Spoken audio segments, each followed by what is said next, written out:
September மாதம் 16ஆம் தேதி, பொது காலம் 24ஆம் வாரம், திங்கட்கிழமை. முதல் வாசகம். திருத்தூதர் பவுல் கொரிந்தியருக்கு எழுதிய முதல் திருமுகத்தில் இருந்து வாசகம். அதிகாரம் 11, இறைவசனங்கள் 17 தொடக்கம் 26 முடிய. சகோதரர் சகோதரிகளே, இவ்வறிவுரைகளை கொடுக்கும் நான் உங்களை பாராட்ட மாட்டேன். ஏனெனில் நீங்கள் ஒன்று கூடி வரும்போது நன்மையை விட தீமையே மிகுதியாக விளைகிறது. முதலாவது, நீங்கள் சபையாக கூடி வரும்போது உங்களிடையே பிளவுகள் இருப்பதாக கேள்விப்படுகிறேன். ஓரளவு அதை நம்புகிறேன். உங்களிடையே கட்சிகள் இருக்கத்தான் செய்யும். அப்போதுதான் உங்களுள் தகுதியுள்ளவர்கள் யார் என வெளிப்படும். இந்நிலையில் நீங்கள் ஒன்றாக கூடி வந்து உண்பது ஆண்டவரின் திருவிருந்து அல்ல. ஏனெனில் நீங்கள் உண்ணும் நேரத்தில் ஒவ்வொருவரும் தாம் கொண்டு வந்த உணவை மற்றவர்களுக்கு முந்தியே உண்டு விடுகிறீர்கள். இதனால் சிலர் பசியாயிருக்க, வேறு சிலர் குடிவெறியில் இருக்கிறார்கள். உண்பதற்கும் குடிப்பதற்கும் உங்களுக்கு வீடுகள் இல்லையா? அல்லது கடவுளின் திருச்சபையை இழிவுபடுத்தி இல்லாதவர்களை வெட்கப்படுத்துகிறீர்களா? என்ன சொல்வது? உங்களை பாராட்டுவதா? இதில் உங்களை பாராட்ட மாட்டேன். ஆண்டவரிடமிருந்து நான் எதை பெற்றுக்கொண்டேனோ அதையே உங்களிடம் ஒப்படைக்கிறேன்.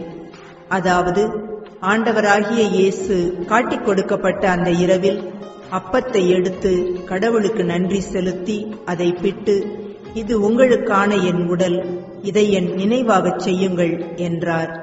அப்படியே உணவு அருந்திய பின் கிண்ணத்தையும் எடுத்து, இந்த கிண்ணம் என் இரத்தத்தால் நிலைப்படுத்தப்படும் புதிய உடன்படிக்கை. நீங்கள் இதிலிருந்து பருகும் போதெல்லாம் என் நினைவாக இவ்வாறு செய்யுங்கள் என்றார். ஆதலால் நீங்கள் இந்த அப்பத்தை உண்டு கிண்ணத்திலிருந்து பருகும் போதெல்லாம் ஆண்டவருடைய சாவை அவர் வரும் வரை அறிவிக்கிறீர்கள். இது ஆண்டவர் வழங்கும் அருள்வாக்கு. இறைவா, உமக்கு நன்றி. நற்செய்தி வாசகம். இஸ்ரேலர் இடத்திலும் இத்தகைய நம்பிக்கையை நான் கண்டதில்லை. லூக்கா எழுதிய தூய நற்செய்தியிலிருந்து வாசகம். அதிகாரம் 7, வசனங்கள் 1 - 10 வரை. அக்காலத்தில் இயேசு கப்பர்நாகுமுக்கு சென்றார். அங்கே நூற்றுவர் தலைவர் ஒருவரின் பணியாளர் ஒருவர் நோயுற்று சாகும் தருவாயில் இருந்தார். அவர் மீது தலைவர் மதிப்பு வைத்திருந்தார். அவர் இயேசுவை பற்றி கேள்விப்பட்டு யூதரின் மூப்பர்களை அவரிடம் அனுப்பி தம் பணியாளரை காப்பாற்ற வருமாறு வேண்டினார்.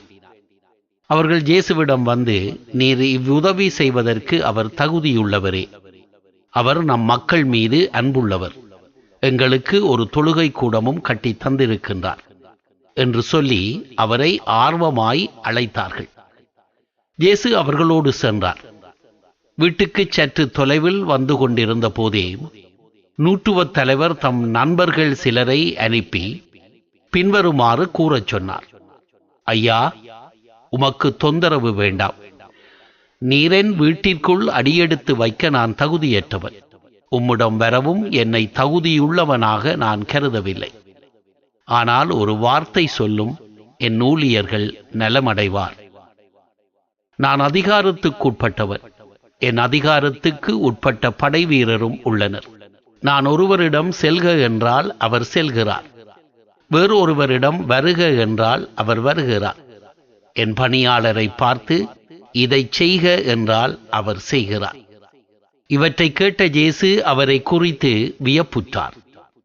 தம்மை பின்தொடரும் மக்கள் கூட்டத்தினரை திரும்பி பார்த்து, இஸ்ரேலர் இடத்திலும் இத்தகைய நம்பிக்கையை நான் கண்டதில்லை என உங்களுக்கு சொல்லுகிறேன் என்றார்.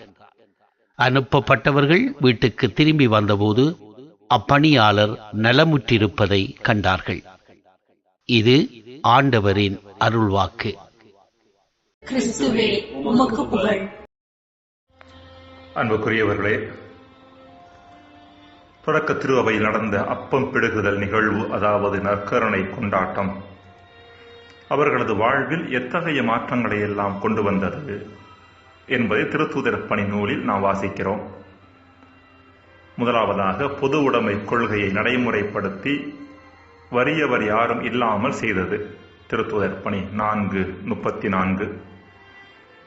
இரண்டாவதாக சிந்தனை, கொள்கை, செயல்பாடு என எல்லாவற்றிலும் ஒரே உள்ளமும் ஒரே உயிருமாக அவர்களை இருக்கச் செய்தது. திருத்தூதர் பணி 4:32. மூன்றாவதாக தேவையின் அடிப்படையில் பொருட்களை பகிர்ந்து கொண்ட சமத்துவ சமூகத்தை உருவாக்கியது. திருத்தூதர் பணி 4:35.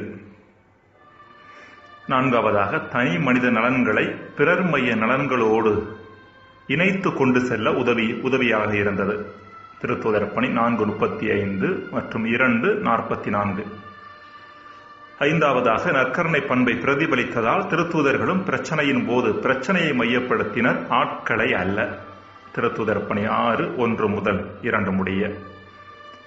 இறுதியாக சமூகத்தில் அதிகார பகிர்வு செய்வதற்கும் தொடக்க திருச்சபையின் அப்பம் பிடுகுதல் நிகழ்வு உதவியது.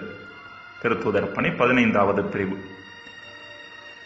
இவ்வாறு தொடக்க திரு அவையில் நற்கருணை கொண்டாட்டம் ஏற்படுத்திய தாக்கம் அளப்பரியதாக ஒரு பக்கம் இருந்தாலும் காலப்போக்கில் திரு அவை உறுப்பினர்களின் எண்ணிக்கை கூட கூட இப்படிப்பட்ட பண்பு நலன்கள் நீர்த்து போக ஆரம்பித்தன. அதற்கான ஓர் உதாரணத்தை தான் இன்றைய முதல் வாசகத்தில் பார்க்கின்றோம். கொரிந்து நகரில் திருச்சபையை நிறுவியவர் பவுல். இத்திருச்சபையில் இயேசுவின் திருவிருந்தை அறிமுகம் செய்தவரும் பவுலே. ஆண்டுகள் நகர்ந்து செல்ல செல்ல திருவிருந்து வாடிக்கை நிகழ்வாக மட்டும் மாறி சில சிக்கல்கள் தோன்ற ஆரம்பித்தன. ஆலயங்கள் இல்லாத தொடக்க கால திருச்சபையில் இயேசுவின் திருவுணவை அருந்த வீடுகளில் கிறிஸ்தவர்கள் கூடினார்கள். கூடி வந்தவர்களில் ஏழைகளும் பணக்காரர்களும் அடங்குவர். பணம் படைத்தவர்களின் இல்லங்கள் பெரிதாக இருந்ததால் அவர்களின் இல்லங்களில் வைத்தே திருவுணவு கொண்டாடப்பட்டது. திருவிருந்து எப்போதும் மாலையிலேயே நடைபெற்றது. இந்த திருவிருந்து நிகழ்வானது 2 பகுதிகளை உள்ளடக்கியதாக இருந்தது. ஒன்று திருவிருந்து பகிர்வு, அதாவது ஏழை பணக்காரன் வேறுபாடு இன்றி ஒன்றாக பங்கேற்றனர். இரண்டாவது மாலை உணவு. இவ்வுணவை தம் தம் வீடுகளில் இருந்து கொணர்ந்து பகிர்ந்து உண்டனர். வசதி படைத்தவர்கள் பல வகை அறுசுவை உணவு வகைகளை கொண்டு வந்து அனைவரோடும் பகிர்ந்து கொண்டனர். ஏழைகளோ எளிய உணவை கொணர்ந்து எல்லோரோடும் பகிர்ந்து கொண்டனர். தொடக்கத்தில் பகிர்ந்திடும் பழக்கம் நேர்மையாக நடைபெற்றது. ஆனால் நாட்கள் நகர நகர வசதியானவர்கள் தாங்கள் கொண்டு வந்த அறுசுவை உணவை தாங்களே தனியாக உண்டனர், அல்லது தங்களை போன்ற வசதியானவர்களோடு மட்டும் பகிர்ந்து கொண்டனர். ஏழைகளில் சிலர் எளிய உணவு கொண்டு வந்தனர். அதற்கும் வழியில்லாதவர்கள் எந்த உணவுமின்றியும் வந்தனர். இவ்வாறு ஒரு பக்கம் பணக்காரர்கள் தேவைக்கு அதிகமாக சாப்பிட்டு விட்டு இருக்க, இன்னொரு பக்கம் ஏழைகள் பசியால் வாடினர். இவ்வாறு தாங்கள் கொண்டாடிய திருவிருந்தை அர்த்தமற்றதாக்கி இருந்தனர். இதையே இன்றைய முதல் வாசகத்தில் பவுல் கடுமையான வார்த்தைகளில் கண்டிக்கிறார். கமிலோ தோரஸ் என்பவர் தென் அமெரிக்காவில் வாழ்ந்த ஒரு குரு. மக்களின் விடுதலைக்காக பாடுபட்டவர். ஒரு முறை திருப்பலி ஆற்றுவதற்காக அவர் ஓரிடத்திற்கு அழைக்கப்பட்டிருந்தார். அவர் அங்கு சென்றபோது ஆலயத்தின் ஒரு பகுதியில் மக்களை ஒடுக்கியவர்களும் இன்னொரு பகுதியில் அவர்களால் ஒடுக்கப்பட்ட மக்களும் அமர்ந்திருந்தனர். இதை பார்த்த தோரஸ், இந்த இடத்தில் என்னால் திருப்பலி வைக்க இயலாது. சமத்துவமும் சகோதரத்துவமும் இல்லாத இடத்தில் எப்படி இயேசு வருவார் என்று நாம் எதிர்பார்க்க முடியும் என்று சொல்லிவிட்டு போய்விட்டாராம். அன்புக்குரியவர்களே, தாங்கள் பணக்காரர்கள் என்ற உயர்நிலையிலிருந்து இறங்கி வராத கொரிந்து நகரின் வசதி படைத்தவர்களை புனித பவுல் கண்டிப்பதை இன்றைய முதல் வாசகம் நமக்கு எடுத்துரைக்கிறது. இப்படிப்பட்ட பணக்காரர்களது மனநிலைக்கு மாற்றான ஒரு மனநிலையை இன்றைய நற்செய்தியில் நாம் சந்திக்கும் நூற்றுவ தலைவரிடம் நாம் பார்க்கிறோம். நோயுற்ற தம் பணியாளரின் நிலைக்கு இறங்கி வந்து அவர் குணம் பெறுவதற்கு தேவையான காரியங்களை அவரே ஆவண செய்கிறார். இயேசு முன்பாக தன்னை தாழ்த்திக் கொள்கிறார். மேற்கண்ட இருவகையான மனிதர்களில் நாம் யாரைப் போல இருக்கின்றோம்? ஜெபம். இறைவா,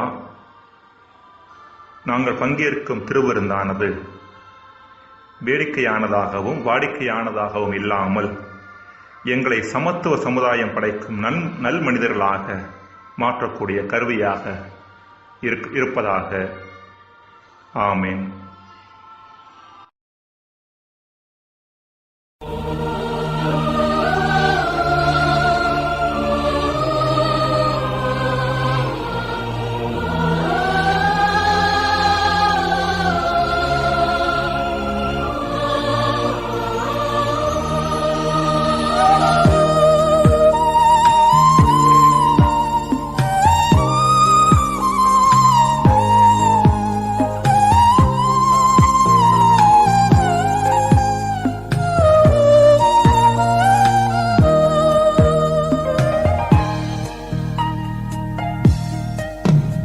ஒரு வார்த்தை சொன்னால் போதும், என் ஊழியன் குணமடைவான்,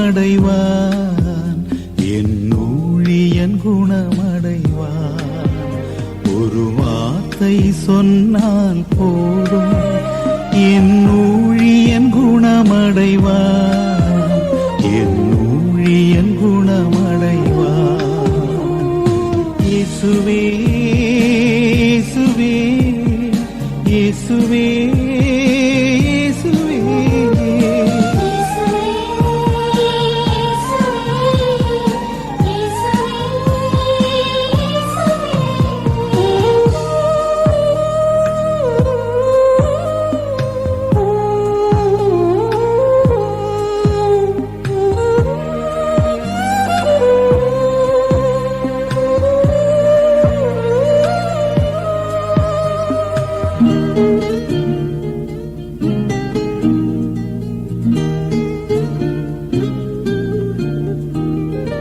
ஒருவனை நோக்கி போ என்றால் போகிறார், மற்றவனை நோக்கி வா என்றால் வருகிறார். அகிலத்தை படைத்தவர் நீரன்றோ, ஆணையிடும் அது நிறைவேறும். இந்த அகிலத்தை படைத்தவர் நீரன்றோ, ஆணையிடும் அது நிறைவேறும். ஒரு வார்த்தை சொன்னால் போதும், என் ஊழியன் குணமடைவார், என் ஊழியன் குணமடைவார். இயேசுவே இயேசுவே இயேசுவே இயேசுவே.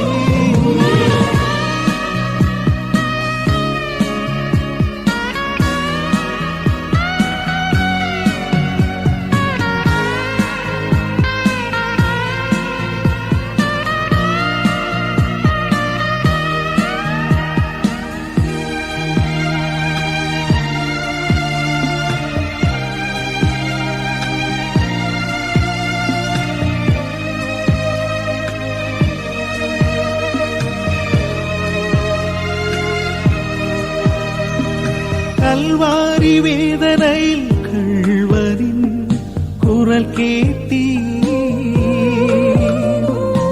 இன்றே வான் வீட்டில் இருப்பாய் என்று சொன்னீரே. வாழ்வுக்கு வழிகாட்டும் நல்விளக்கு, வான் வீட்டில் எமை சேர்க்கும் உம்வாக்கு. எம் வாழ்வுக்கு வழிகாட்டும் நல்விளக்கு, வான் வீட்டில்